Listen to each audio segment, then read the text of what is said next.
And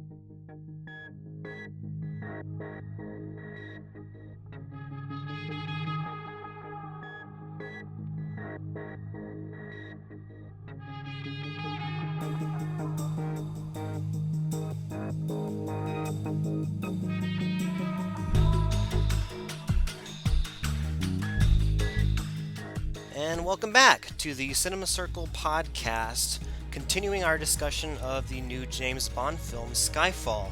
This segment, we're joined by Mr. Andrew Rossi, also from Ohio. Rossi hasn't seen the film, but he's still going to chime in anyway. Now, last time we talked about the Bond franchise as a whole, the three Craig films, as well as all the different characters and story arcs that happen in the film. I think it's safe to say that we all pretty much enjoyed the film, but Jason, what criticisms or nitpicks did you have of Skyfall? I just couldn't really find much else that I didn't like about it. I enjoyed a lot of the references to previous films. They might have gone a little too much with that in some respect, but it is the 50th anniversary. I know they wanted to make this one special, so I can give them a little leeway on that. But that's all I can really think of as far as negatives. Natalie? I didn't have a whole lot of negatives because I haven't seen as many as, Jason has, so I can't really pick out anything that I was angry about. The only thing that I didn't really like was just, there were a couple of moments in the title sequence that I thought, this isn't really designed very well. Like you were tripping up on acid? Not even that. I felt like I was watching like a wrestler's sizzle reel. And like What the? like there were the scenes where like there was like a couple of shots where they're in a cemetery and everything is red and black, and I'm like, what? I'm not watching an Undertaker film. This is ridiculous. Well, see, I kind of like that. I thought that was cool. Well, then again, you like Undertaker, Jason, so that's different. There was just it wasn't like, I don't know. It's a far cry from the 60s Bond stuff, I think. There wasn't enough naked ladies and tripping on acid. I didn't get it. Second that. I don't know. The title sequence didn't do it for me. I like the title sequence in Casino Royale. I think overall it's really hard to kind of pick out negatives of this film just because it's so strong, but I think the title sequence is definitely a candidate for that. I felt like I was tripping on acid. Especially there was like 25 seconds of like the same white and black like designs coming out from the middle, and it just kept That's going, so and I'm like, true. okay, let's move on. And I mean, the song is great. I love the song. I think Adele did masterful on that. It's definitely a return of the classic title sequence music from the 70s and 80s. It was good, but it wasn't classy. That's the thing that bothered me. What was do you that, want? Like, do you want the fucking Quantum of Solace, Jack Black? Jack White and Alicia. I Jack haven't White, seen it. yeah. I don't know that title Jack White sequence. and what's her name? Alicia Keys. Alicia Keys. I haven't seen that. I don't know it yet. Oh, it's so awkward. It's like they're off key and they're not quite synced together, and I'm like, why? Just have Alicia do it. I'm just like, I don't know. I wanted the cheap silhouettes. I wanted like the way that it was, or I wanted it to at least show its age a little bit more. I mean, granted that we're taking Bond and putting it into a modern age, but you can still do that, but still take some of the retro, themes and elements and put them into the title sequence. I don't know. It's such a short amount of time, and it doesn't really contribute anything to the film that it's like, I don't even care. It's just eye candy. It's eye candy. And if it's eye candy, it needs to have more silhouetted women. It only had like maybe 10 seconds of it at the beginning, and then it was an acid trip after. Rossi, have you heard the song? I've heard parts of it at least. It's on YouTube. Go watch it. Skyfall. I also love how she's able to to rhyme the words Skyfall and crumble.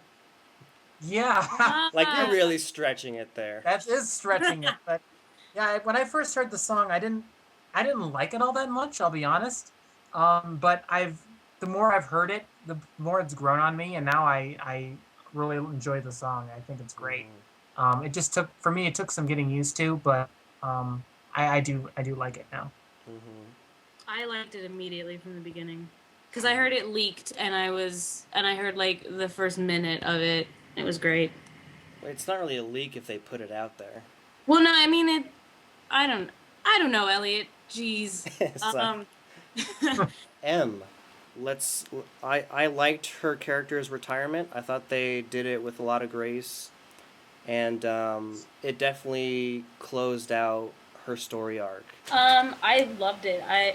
For me, it was even if I hadn't seen Judi Dench all the way from '95 on, it was really emotional. I thought, it really showed M as someone who didn't just have the ultimate kill switch.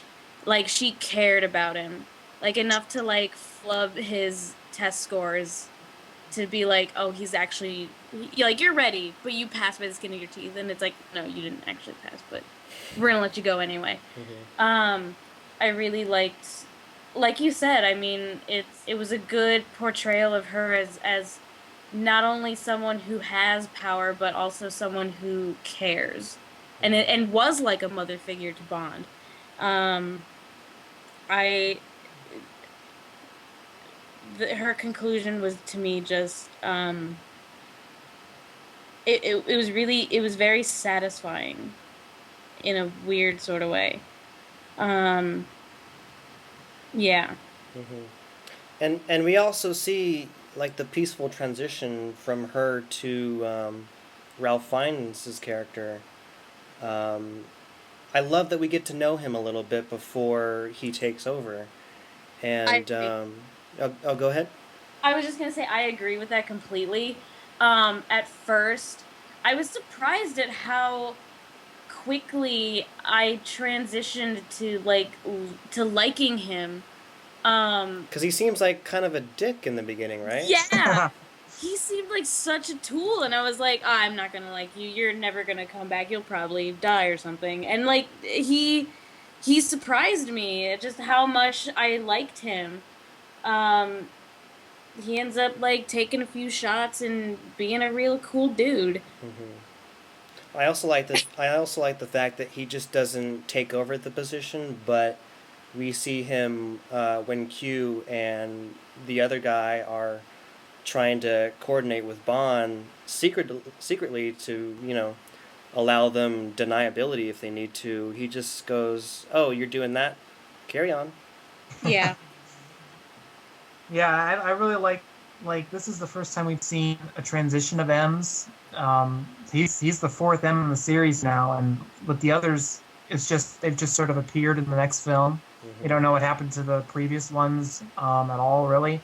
And I liked how we get to see this transition to this new M, and I'm excited to see what dynamic he'll play with Bond in the future films. Mm-hmm.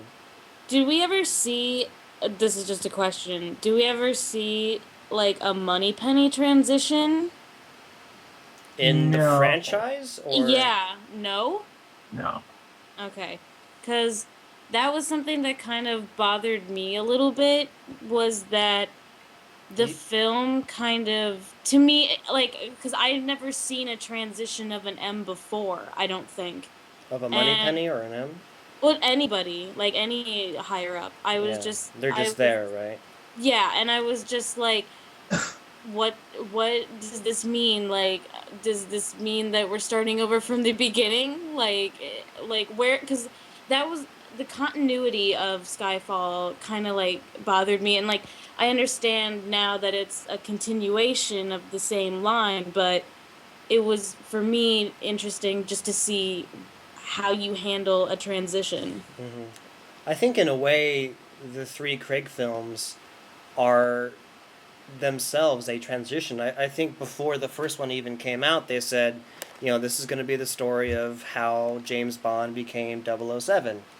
Even though he's a kick-ass assassin before Casino Royale, we get to see his journey and how all the characters come into their positions. And regarding Moneypenny, I mean, I liked it. I liked the fact that it was, a young woman who had the aspirations of working in the field, being like James Bond, helping out. But along the way, she learns and she accepts that, that's it's just not the right path for her, and that she can do much more contributions to her country by, serving, quote, behind the desk. Um, I thought that it made a lot of sense to me. It made sense, but at the same time, if you watch this film and then you watch any of the previous ones, it's like you see Moneypenny not doing so much. Well, But Moneypenny's it's not a little even there. disappointing. There is no Moneypenny in the past two.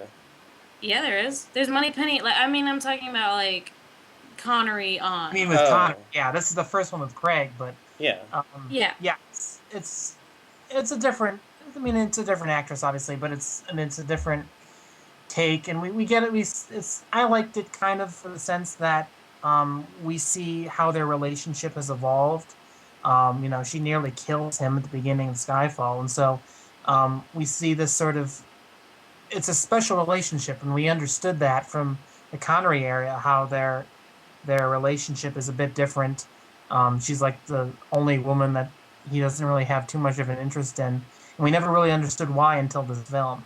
And so I like that idea of now we understand how their relationship has evolved throughout the years and why they have this unique relationship. I mean, that's a good point. I never thought of it like that before, but I don't know. I never liked the idea of Moneypenny just being comic relief in the older films, obviously, Mhm. but this one tries to liven her up a bit and make her like give her some backstory, and I appreciate that, but it like I would have to see what they do with her in other films because Yeah. like at this point I don't know, she's cool, but I'm worried about how they would treat her in the other films.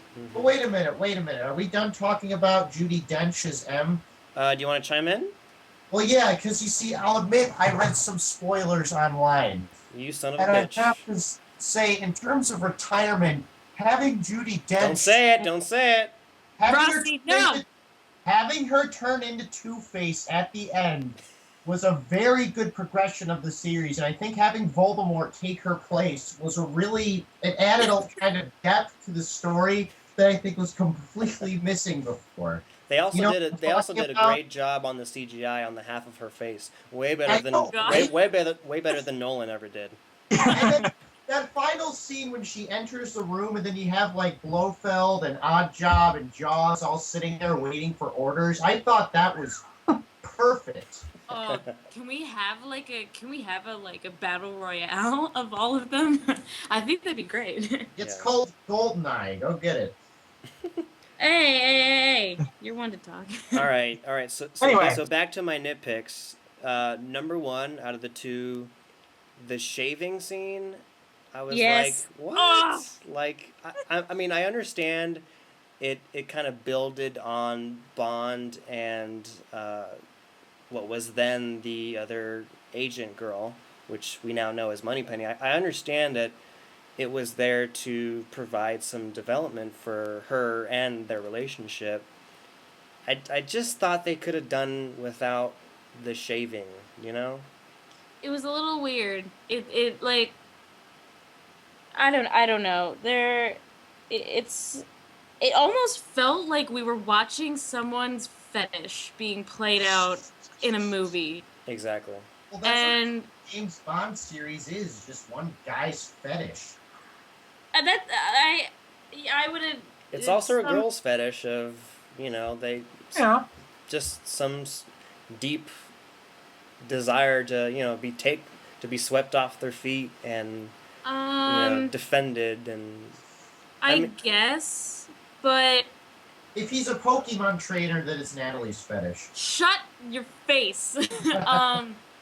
I would say that it is to a degree. Like, I can understand being swept off your feet and rescued, but at the same time, like, he takes advantage of a lot of women in a lot of different capacities. And, like, who's to say that they're not willing or whatever? They, 9 times out of 10, I would say yes, but I don't. I think these films are geared more towards men than they are towards women, and I But don't why think. do but why do so many women enjoy them? I mean, so many women are like, I want to be a Bond girl. That would be great. Which I which think kind of makes sense. that's. I mean, it would be fun, if I was a girl to be, the Bond girl, but I'm just not sure I think how it'd be. how that passes to that demographic. I don't. I don't know because I mean, Not to say that women don't enjoy action, which I would like to imagine that most do.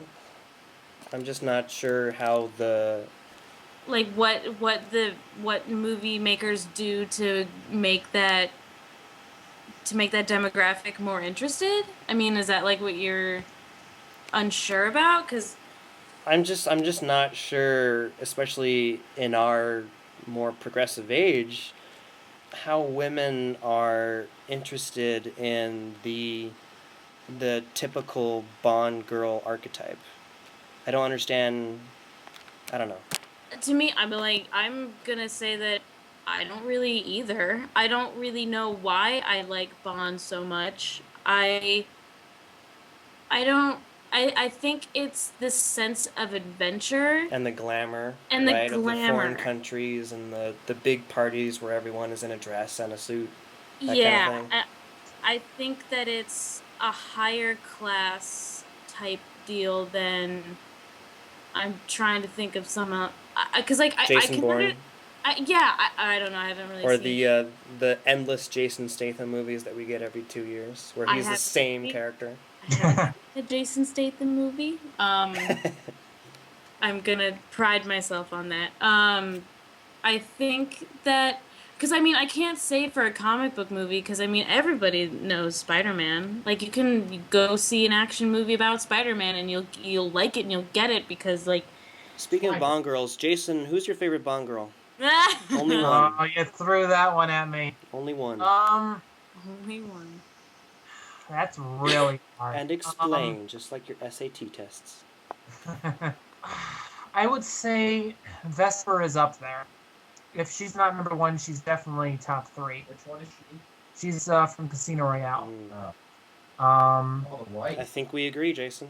Yeah, I think she really. I mean, she's one of only two Bond girls that I think he falls in love with, and I mean, we really get a sense of her impact on his life, especially with the Craig era and before her Tracy Bond, whom he actually marries in on Her Majesty's Secret Service. I Uh, would say both of those, for me, are probably the most dynamic Bond girls, at least. So I enjoy both of them. Natalie? I am not a fan of Tracy Bond. Okay, I'm don't be a sorry. bitch. Just say what your answer is. I really don't. Okay, sorry. My favorite. Are you asking what my favorite Bond girl is? Yep. Um, Silver. it's yeah. It's Silver. I do really like him. I don't know. I would say probably Honey Rider from Doctor No. And why? Um, just because she's hot. I don't know.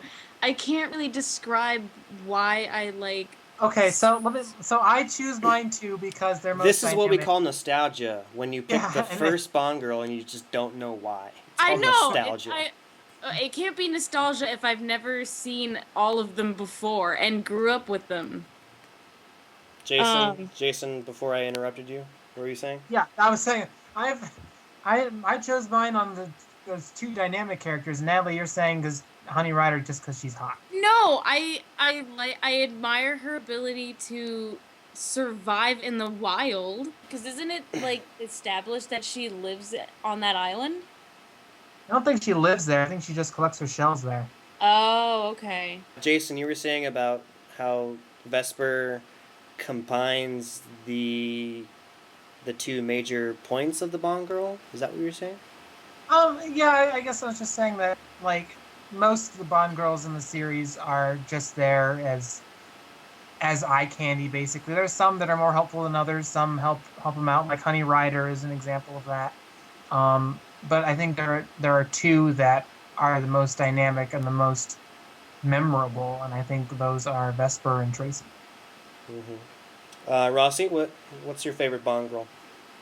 Well, you see, I was thinking about that while you guys were chatting, and asking me who my favorite Bond girl is like asking me what my favorite food is, what my favorite movie is. And I always answer those questions with the same statement. If you have one favorite, you haven't seen a lot of good ones. And sitting here as a single, bitter young man, I'll take whatever I can get. So I plead no contest. Okay, can you give us a top three?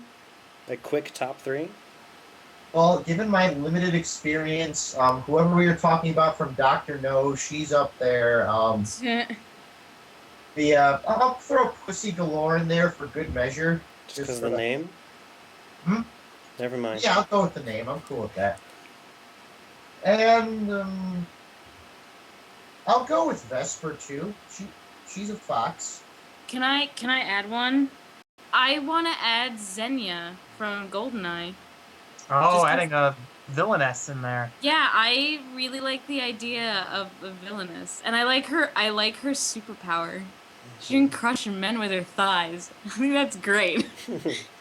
It's like that's the camp quality that I think I gravitate more towards. I just think it's hilarious. Well, my favorite Bond girl, not to repeat the train here, is actually Vesper. I mean, I think she is the perfect balance of sexy looks, but she's also really smart. I mean, she was able to figure out who Bond was just in one conversation, just by looking at him. And she measures the guy's measurements for his suit just by looking at him for 2 minutes. I thought that was wonderful. Wait, is she in Casino Royale, which you haven't seen all of, right? Correct. Vesper, definitely the top for me. I would also say a close second is the brunette French chick from World Is Not Enough. So hot. So hot. Especially that scene where she's in the whatever gown that she's in and she sits on Bond while he's strapped to the chair. Oh, you're talking about Electra King. I was Yeah, I think her name is Sophie Marceau. The actress's name is. Yeah, good choice. All right, let's go ahead and rate this thing out of 10. Jason, what do you give it out of 10? I would give it a 9. All right, Natalie. I'd give it a 9. I can't. Yeah, a 9. And Rossi, what do you give it out of 0 since you haven't seen it? Well, when you put it like that, it's a tough decision. Have to give it a 0, I guess. Alrighty, I'm gonna also have to give it a 9. I mean, I was thinking about that on the way back from the theater, just trying to balance out what was good and then what was maybe the nitpicks that I had, and I think it definitely, it definitely hit the major points that a Bond film has to make to be good. It's not perfect. It's not a perfect movie. It's a Bond film. You're not looking for Shakespeare. You're not looking for perfect character analysis. You just want a fun time, but you also want a little bit of substance in there to keep your mind at work. And I think Sam Mendes, the director, really hit it out of the park. 9 out of 10. I won't be surprised if it gets nominated for Best Picture at the Oscars. I don't think it'll win. Well, it doesn't take much to get nominated for Best Picture at the Oscars anymore. I don't know. There's a lot of Oscar bait this year. I mean, they're really just... Well, there are 10 slots. It's between 5 and 10, depending on how they vote. But we'll see. Hopefully it'll get nominated. If it doesn't, I won't be mad. Like, But what are the other like contenders? I don't know of it. Like, Lincoln, we have Lincoln. Les Mis is about to show. really? Yeah. Wow. It's been getting good reviews. I think they screened it a couple days ago I to mean, like, when does Oscar like I think the cutoff is like December 31st. cut Yeah, off? so it'll just make it then. Yeah. I think the other ones are probably Moonrise Kingdom. Argo is probably going to get in there. And maybe the Osama bin Laden film that's about to come out. I hear that's pretty Oh good. yeah. I heard he does a really good performance in that film. Yeah. His best yet. I would love to see Avengers get nominated just to have a film that everyone in America has seen, and just to have a film in there that is just a good time, that doesn't take itself seriously. We need to have more movies like that. There's too many movies that come along that are nominated that no one has seen, that only are playing in Los Angeles and New York, and that qualifies for some reason. Yeah. But I agree and disagree at the same time. I mean, but it's not a perfect film. It's not No. it's not an Oscar-winning film, but I would love to see it nominated just as a thank you to I mean, pop considering culture. I mean, considering it outsold Avatar. It made a bit. I don't think it outsold Avatar. Did it? Not worldwide. Oh, okay. Not worldwide. It made $1 billion, but not enough.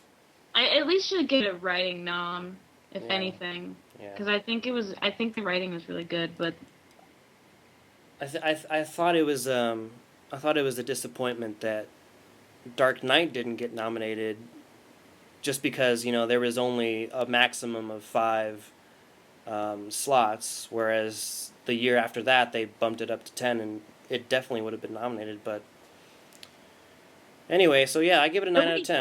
Oh, I have a question. Yes. How do you think this treats the whole notion of James Bond as an inherited title? Yeah, I was wondering about that too, because I thought, for my whole life, I thought James Bond was the alias name of the agent who had that title. Yeah. Clearly 007 is the title, but I thought James Bond was the alias that people had.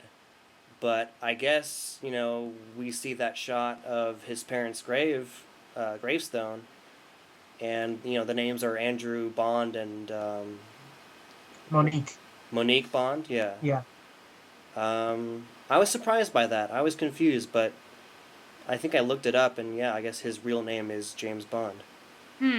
Yeah, I was the opposite, Elliot. I always believed that it was one guy, and that 007 was his title, but it wasn't. It wasn't the name James Bond wasn't a title. Okay. And I had heard the other theories and about how this was just an inherent title. And I think after seeing Skyfall, it's a definite that this is one guy, and that a lot of fans have tried to put a timeline to the movies, and it just can't be done because a lot of the films. The Daniel Craigs are supposed to technically prequels, but there's references to future films or past films, depending on your perspective. Mm-hmm. And they're all standalone, right? yeah, they're pretty much. And so you can't really set a timeline to it. And I think that's why I like it so much, is that they're just so unique in their own way. Yeah, you can just go in and watch any without, knowing anything of the past and still enjoy it and understand it. Exactly. With the exception of Quantum, but yeah, whatever. Hey, Rossi, what did you think the James Bond name meant before this movie? I thought it was an alias, but I realized that they didn't address it in the film, so I didn't feel like it was that important of an issue. Yeah. It just kind of existed. Yeah. Okay. Natalie, you were saying something? Are you gonna have any concerns regarding the next couple of films? Because isn't Daniel Craig signed on for another 2? Yeah, he's signed on for 2. It looks like we're gonna be getting another one in 2014, and then another one in 2016. Yeah, that makes sense. And hopefully the director is coming back. I think he said he wouldn't, but I read an interview a couple days ago that's saying, he might be in talks depending on what one of the screenwriter is coming up with. He might go for another one because I think apparently everything he did with this film, he threw every idea that he had that he ever wanted to do. So I mean, it sounds like a big challenge for him to have another stab at it. But Yeah. I'd love to see it. I think a lot of people would love to see him come back. Where do you think we'll go from here? As far as the story and the themes, I I guess. think clearly it's probably gonna continue dealing with the unknown enemy and the advances of technology and how that has an effect on um, established nations. Do you think they're gonna keep the nostalgia train going and being like, "Oh, we're gonna bring back Blofeld"? I think it'll be tamped down a little bit, just because this is the 50th anniversary. I think they're gonna tone it down, but still have it in there clearly. Right. Jason, what do you think about that? Yeah, I mean, like you said, because this is the 50th year, they amped it up a little bit with that. But I agree they'll continue with the unknown enemy aspect of it. Um, it's it's going to be interesting to see. Obviously, Skyfall is going to be hard to top. I think. Um, I don't think we can expect them to constantly come out with something to top the previous film. Mm-hmm. I wouldn't expect the next film to necessarily beat Skyfall. It'll depend on what it's about, and so many different factors. But um, I'm still excited to see what's next for the series. Mm-hmm. Do we think the Bond franchise has used up its quota of evil dictators plotting a master plan? No, I think, I mean, it's they have run out of stereotypes. I think. Um, I think They have to give it more character substance, right? yeah, they're gonna have to keep drawing different unique ways of memorable characters, memorable villains. Um, like I said before, the some of the previous villains recently haven't been so great, with the exception of this new one with Silva. Um, they're just gonna have to find new ways of freshening it up, so that the audience remains interested in the characters. Um, but we'll just have to wait and see. Mm-hmm. No, I don't think so. I think, like you said, the stereotypes are running a little bit thin, but I think that as long as the idea of a dictator being a certain type of person, like we can always attribute a dictator with like Fidel Castro or Hitler or something, and we can always have in our minds of how like mad they were and how crazy they were. That I don't think that a dictator will ever lose a kind of like impact. I think it'll always be something that audiences are like, oh, dictators are always going to be bad. The thing I find interesting about a lot of these Bond villains is that they came as a result of an age where secrecy was a lot more commonplace.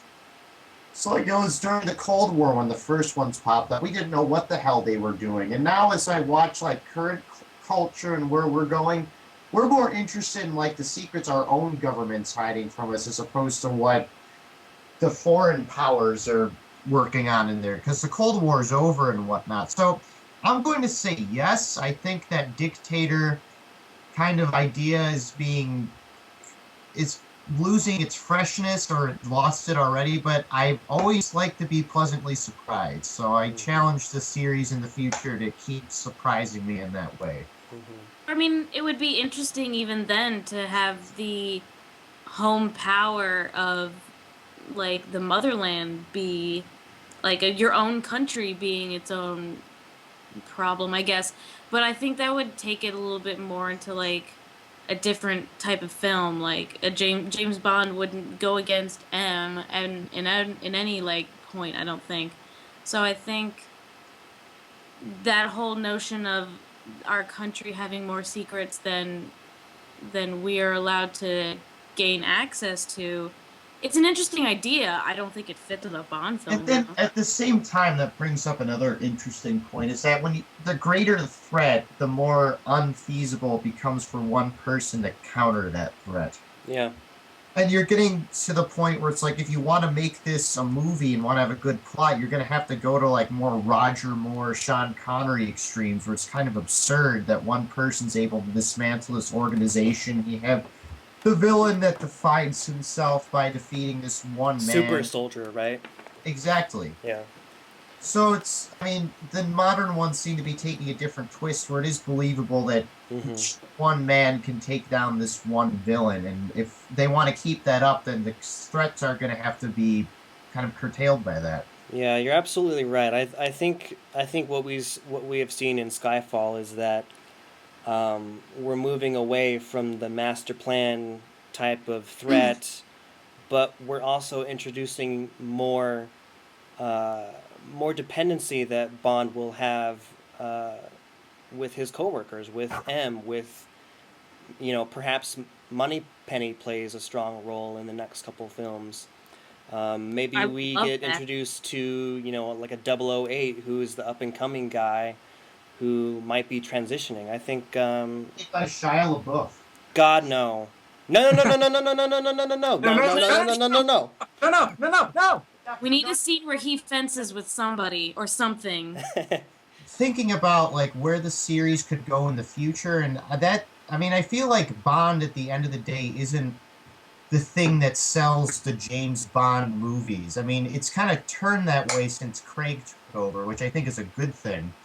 But a lot of other times it's like the gadgets that they throw in, the plots they throw in, and then the people that he's going up against. So one idea that I heard a while ago I'd like to see, I want to see a Daniel Craig Bond film with Sean Connery as the bad guy.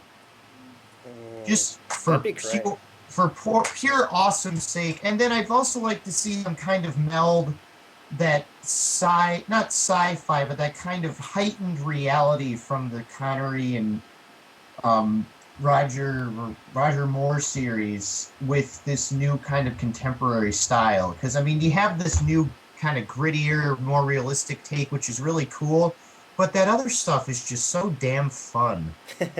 So it'd be cool to have that kind of gritty, realistic thing with just the fun of the original films. Because even though the original films are serious too, they're just a lot of fun to watch. They take you to weird places and weird settings with cool gadgets, and just stuff like that is really cool. Yeah.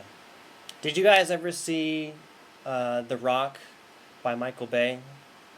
Yes. Oh, I thought you meant Dwayne The Rock Johnson. No. Dwayne The Rock Johnson. Let's have him. I did. Sean Connery was in that, and he did play what kind of was a villain type. He was a prisoner on in San Francisco on Alcatraz, and he definitely can do it. He hasn't been in any film for almost 10 years. I think he's done. I think he said that he's done. But if they could get him back just to at least play some sort of cameo. I was even thinking that very last scene in Skyfall, where he had just officially met Moneypenny, and she says to him, he's waiting in the room, go in there and talk with him. And I thought it was going to be Sean Connery, as the new M, the older statesman. I thought that would have been I would have given it a 10 out of 10.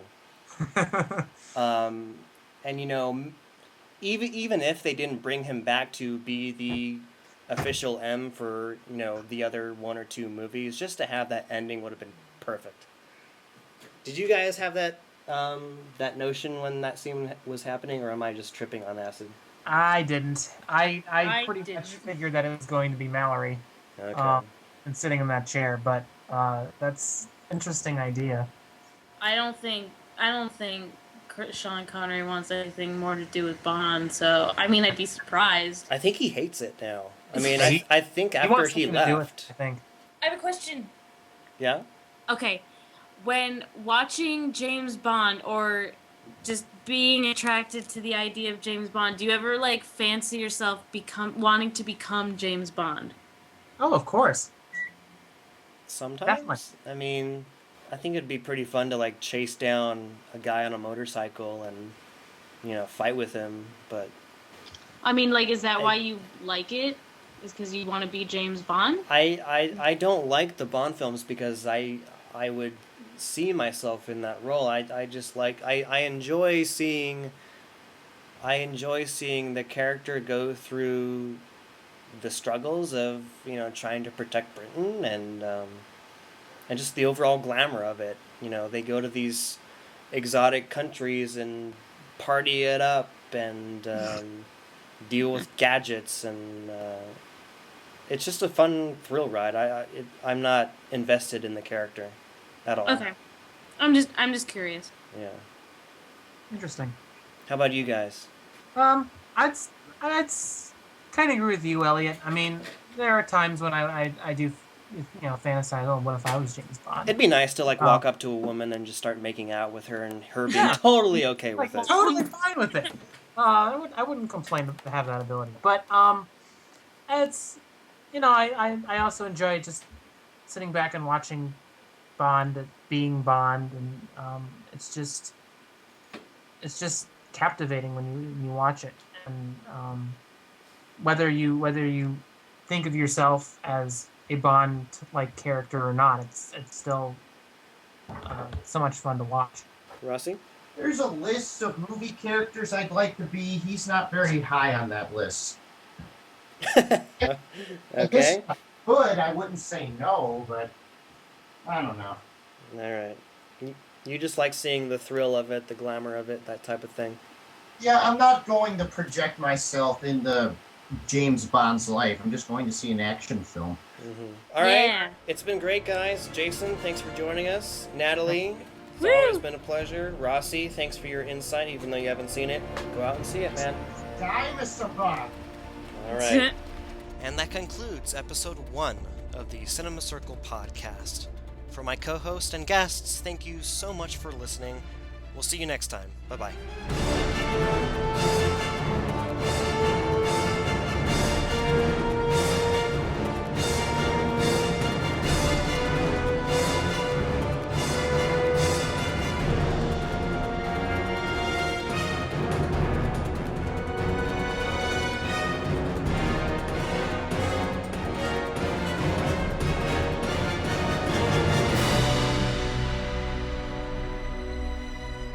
Excuse me.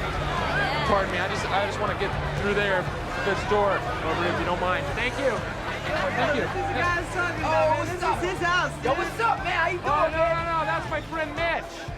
You're mistaking me. That's my friend Mitch. He owns the house. Oh, okay. Yeah. Anyway, yo, man, come hit this right here. You need to hit this. Oh, yeah. Hit that. No, I appreciate it, but I told my wife I wouldn't drink tonight.